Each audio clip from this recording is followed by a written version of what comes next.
4S4P 12.8 volts 24 amperes. So ito na po yung part 2. So nabalance ko na po siya, tinest ko na po siya, pare-pareho siya ng voltahe. Ngayon po, kaya ako po siya ginanyan para mas lalo maintindihan, lalo na ng mga gusto mag DIY ng walang alam sa electronics. Lagi pong tanong sa group natin kung pwede daw ba sila gumawa kung wala kang alam pagdating sa electronics. Pwede naman po. Gagawin lang po natin basic. Huwag na po tayo masyadong bumasa sa theory, kasi DIY nga po ito. Kumbaga, alam ko kayo ang gagawa nito. So kung meron pong mali, pakitama na lang po doon sa mga master natin, mga bihasa na sa paggawa ng ganitong solar power system o solar charger natin, power bank, o ano man ang tawag nila dyan. Tapos gusto ko lang po i-explain itong BMS, ano po, yung mga hindi po marurunong. So minsan kahit nakakatinitingnan po nila yung diagram, hindi po nila maintindihan. Hindi po nila maintindihan kung paano kinakabit. Lalo na po pagka buo na to, nakita nila sa video, buo na. Hindi pa rin nila ma-imagine kung paano kinakabit. Lalo na po pagka ganitong iisa yung kulay ng wire. Meron po kasi kayong mabibili na iba-iba ang kulay ng wire. Pagkatapos meron din po kayong mabibili baligtad. Pag pinasok nyo po rito to, dapat po kasi yan B+ nakalagay dito eh. May nakalagay pong B+ dito yan. Ngayon po, B+, pero pagka sinaksak mo, itong itim ang nandito. So mali po. Ngayon ang gawin nyo, ipagpalagay nyo na lang po itong B+. Sundan nyo na lang din po yung diagram. So ito, tama naman yung nabili ko, sakto siya. Kaya wala tayong problema. Tapos sa diagram po, kung makikita nyo, no, may nakalagay po doon sa diagram. Bali halimbawa po, ito yung BMS natin. Halimbawa, yan po yung BMS natin. Ano po? 4S4P. 4 na series, 4 na parallel. So sa diagram, makikita nyo po ganyan siya. Ito pong BMS natin. So kung ito yung negative, dito po siya. Kung halimbawa po magkakaduktong na to, may output ka rito ng negative, may output ka rito ng positive. Ito pong itim, dito nyo po ilalagay. Tapos yung B+ po na may nakasulat dun sa board, dito nyo po ilalagay. So ganyan po ang mangyayari yan, magkakaduktong po yan. Ganyan. Ito naman pong itim dito. So problema natin, ito pong tatlo. Itong tatlo na tong wire na to. So hindi po siya pwede kasi magkabaligtad, magkakaiba po yung voltaheng lumalabas dyan. So paano natin malalaman kung tama ba yung connection natin? Simple lang po, nakaganyan po yan eh. Sa diagram, nakaganyan po yan, magkakaduktong yan. So kung itong isang baterya 3.2 volts, so syempre dapat ang lumalabas dito, yung kaya niyang i-charge to yung ganito kababa lang na voltahe. So pag tinester po natin yan, malalaman natin, ito po yung mababang voltahe, ito mas mataas, ito po mas mataas. Dapat po sunod-sunod sila. So pakita po natin, gawin muna natin itong isa.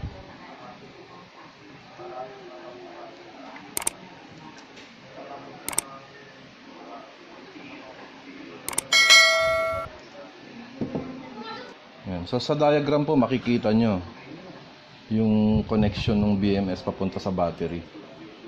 So paano pagka ganitong hindi natin alam kung saan ito ilalagay? So may paraan po ito.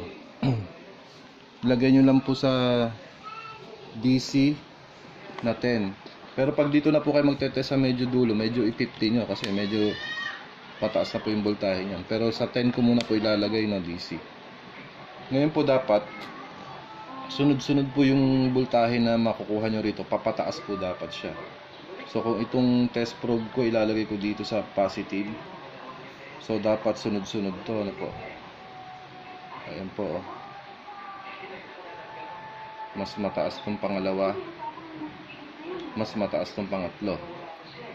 So hindi ko kayo maliligaw. So kung ito po mababa, dahil po siya naka-assign siya dito sa unang baterya 3.2 volts, siyempre pagdating po madadagdagan na po itong isa, mas mataas po dapat yun, lalo na po itong pangatlo. So ganun lang po kasimple. Ngayon naman po, kung ito namang negative ang ilalagay nyo rito sa dulo ng battery, ganun pa rin dapat siya, sunod-sunod pa rin dapat. Mababa, mas mataas, pinakamataas yung pangatlo. So ganun lang po kadali, hindi ko kayo maliligaw. Kaya kahit wala akong nakasulat dyan, alam nyo kung saan ilalagay po ito. Hindi pa pwede siyang magkapalit. Kaya mababa lang po yung lumalabas dito ng test. Hindi siya pwede rito, dahil nga po series yung connection natin.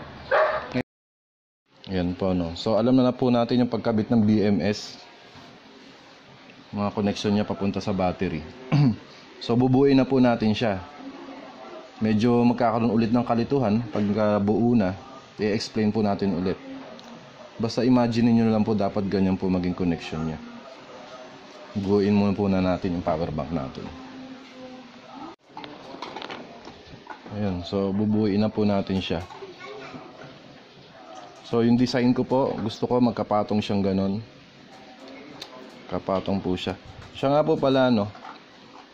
Ito po, imagine niyo, series, naka-series po tayo para hindi kayo malito. Di ba po magkakonekta to?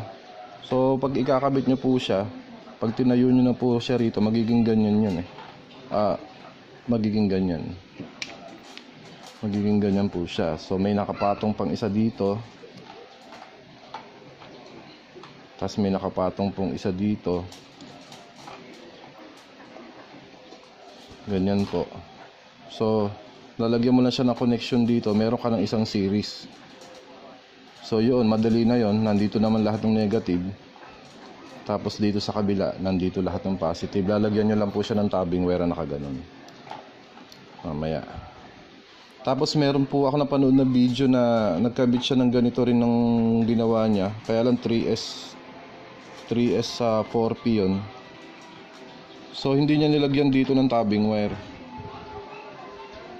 Dapat po meron din siya dito eh. Kung mapapansin niyo po, pag kinabit natin yan lahat mamaya, pag nandyan na po, ang connection po niyan eh, shorted lahat. Shorted po lahat yan. Pero pagdating po dito, hindi po ba pwede itong ilalim, lalagyan nyo po ng isa-short nyo rin po. Bakit po? Kasi meron naman tayo, ito yung kaduktong po niya, di ba? Ito na po yung kaduktong niya eh. So hindi na natin tulad nung sa kabila na halos shorted lahat. Kasi po nakaduktong na to. Unlike po dito sa baba, kaya po siya shorted lahat. Kung mapapansin nyo, di ba ho, wala tayong connection kasi po tinayo natin yung battery. So walang connection dito. Kaya kailangan natin lagyan dito, lagyan natin dito pa ganon, lahat meron. Unlike dito, hindi mo na kailangan lagyan ng tatawid na isa kasi ito na nga po yung magduduktong sa dalawa. So kailangan mo na lang meron dito. So ewan ko kung magbabalance yung ginawa niya nang hindi niya nilagyan yung gitna. So, tinayo lang niya na ganyan, tapos pinak na. Ewan ko lang po kung tama din po iyon. Tanong nyo na lang po sa mga master nating sa pagbibig ng mga ganitong power bank. So ibubuin po na natin. Pakita ko po sa inyo mamaya pagbuo na.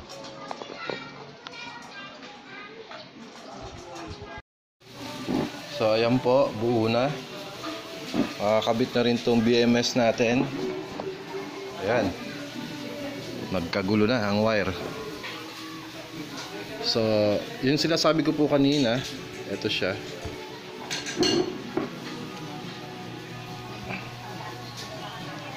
Magkakakonekta po lahat. Tapos po, itong gitna, kung napapansin nyo, nilagyan ko ng isang diretso. Pati po doon sa kabila. Ayan. Pero wag nyo pong lalagyan siya dito.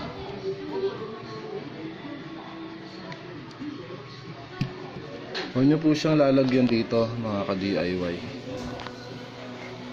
Kasi pag nilagyan nyo po, shorted na po yan. Parang ang nangyari niyan, pinag-short mo to papunta rito, masisira po yung battery niya.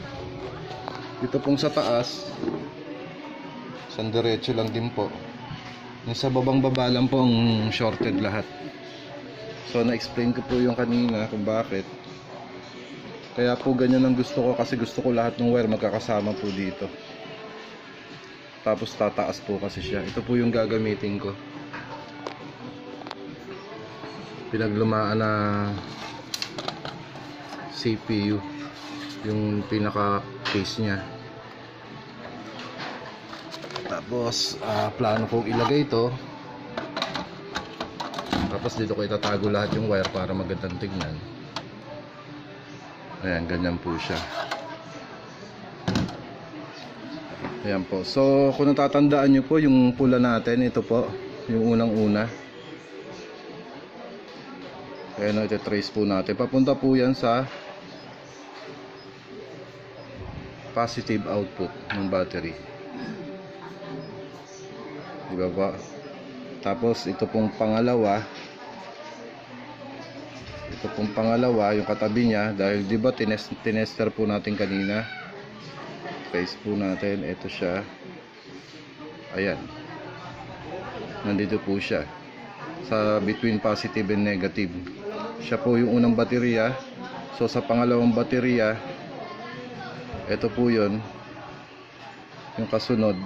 Pwede naman dito, pwede dito, kasi magkarugtong din naman po yan eh. Tapos yung pangatlo pong wire, dito ko nilagay.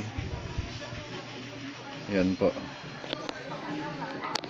Tapos nakalagay po sa diagram natin, kung makikita nyo, diba po ito merong negative, papunta po yan dito sa madilim. Yan, dito po.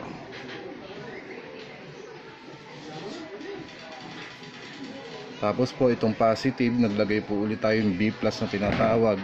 Papunta po sa solar charger to eh. Hindi pa po siya nakakabit. Hindi pa nakakabit. Tapos ito po, naghinang po ako dito ng panibagong wire, papunta rin po to sa solar charger. So ito sa load, positive natin load, tsaka ito nakalagay dyan P. Ito kanina B, sorry madilim. Ito kanina B negative, P negative, tsaka C negative. So pakita ko sa inyo, ikakabit po natin. Ito po mga ka-DIY, ano, kung kaya nyo po maghinang, hinangin nyo po siya. Para po pag pinasok nyo sa solar charger at hinigpitan nyo, hindi ho siya magbubusalsal. Kasi po, iba po ang DC sa AC. Ang DC po, malayo pa lang po yan, meron na po yung tumatawid na kuryente. Arcing po ang tawag nila dyan. Arcing. Hindi tulad ng AC na hanggang hindi nagdidikit, hindi po sila wala pong tatawid na kuryente. Unlike po sa DC, malayo pa lang po yan, meron na po yan. Kaya po ang ginagamit na wire dyan, hindi po pang AC. Pagka sa solar po, ang ginagamit nila automotive na wire. So iba po yung sa AC, iba yung sa DC. Pati po yung mga breaker, wag po kayong gagamit ng pang AC, dahil yun nga po, may arcing na tinatawag, maaari pong mapulbos po yun. So ganun po yun, wag po kayong gagamit ng pang AC. Ayan, so ang main components po pala natin ng off-grid solar system, kung mapapansin nyo po, Ayan, nakalagay naman dyan. Yan, in order to build basic off-grid solar system, you will need the following: solar panel, batteries, inverter, charge controller. May nabasa po ba kayong lugaw? Wala pong lugaw dyan. Hindi po siya essential. So dito po, ito po yung ating power bank o yung batteries, yung solar panel yung nasa bubong.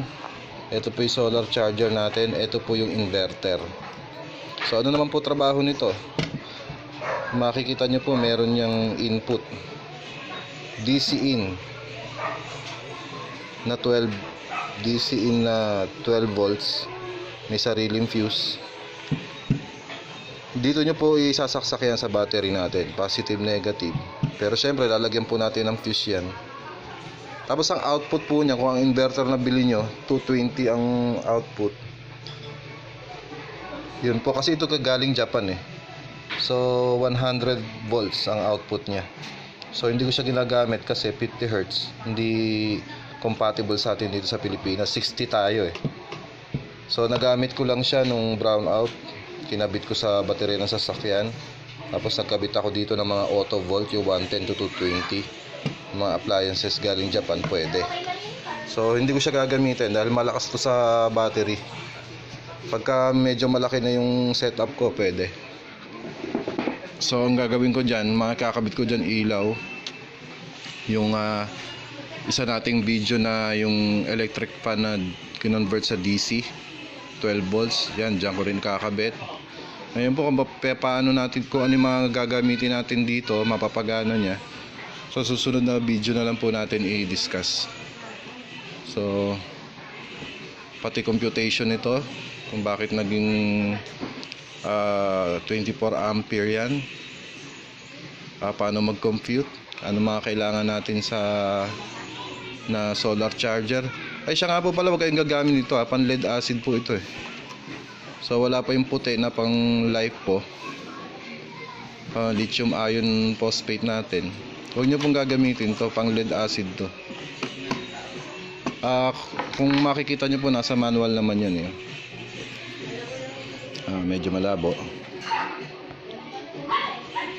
Nasa manual po yan. Hindi po nakalagay dyan na ano lang po ang kailangan dyan: open, AGM, tsaka gel type na battery. It is not suited for nickel metal hydride, lithium ions, or other batteries. So hindi ito pwede. Pansamantala, papakita ko lang po sa inyo yung connection nila para maintindihan nyo po. Kasi kaya po ito ang gusto ko. Sabi nila matibay, safe gamitin, mas matagal mo siya magagamit. Kumbaga yung cycle niya parang 2,000 cycles ang sabi nila. So kaya ito ang naisipan ko i-build. Pero syempre magagamit pa rin naman natin to. Pagka yung sasakyan ng kapatid ko papalit na siya ng baterya, so pwede naman sa isang solar panel, dalawa to, maghahati nga lang sila sa taasan mo na lang yung wattage ng panel mo. Para yung isa pupunta dun sa pang lead acid na battery, yung isa pupunta dito sa lithium ion natin.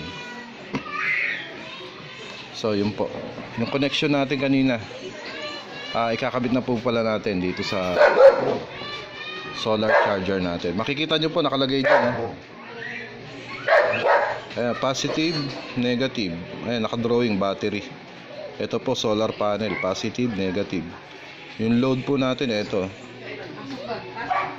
So hindi kayo maliligaw. Bali 1, 2, 3 connection lang yan. Dali lang po. So ayan yung positive, positive po natin, yung galing sa battery, sa positive dito. Tapos yung negative dito. So ayan, gumana na siya. Oops, sorry, maluwag pa pala.